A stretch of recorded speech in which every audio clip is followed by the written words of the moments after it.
Nah, sebelum kita membahas semua itu dan masih banyak lagi, kita akan melihat beberapa berita lain dari seluruh dunia. Sebuah laporan dari Departemen Kehakiman Amerika Serikat memberikan lampu hijau pada janji Presiden Trump untuk melanjutkan hukuman mati dan menambah lebih banyak cara untuk melaksanakan hukuman mati tersebut.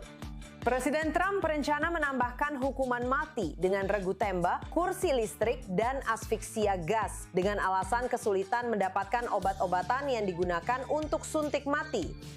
Departemen Kehakiman saat ini sedang menuntut hukuman mati terhadap lebih dari 40 terdakwa.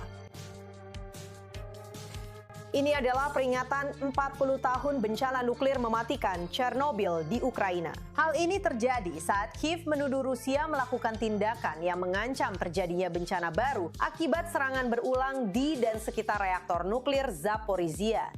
IAEA juga memperingatkan dunia untuk berupaya mencegah terjadinya insiden serupa lagi. Ini adalah momen untuk mengingat, merenung, dan memperkuat komitmen kita terhadap keselamatan nuklir. Saya tidak menganggap Chernobyl sebagai sejarah. Ini adalah tanggung jawab yang masih hidup. Kenangan tentang Chernobyl 40 tahun lalu dan kerjasama internasional yang muncul dari kehancurannya akan membimbing kita selama 40 tahun ke depan.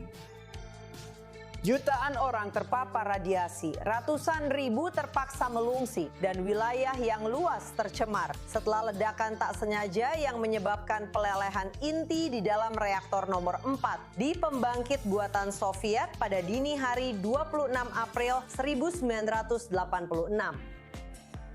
Sejak saat itu, ribuan orang telah meninggal akibat penyakit yang berhubungan dengan radiasi, seperti kanker, meskipun jumlah total korban jiwa dan dampak kesehatan jangka panjangnya masih menjadi perdebatan sengit.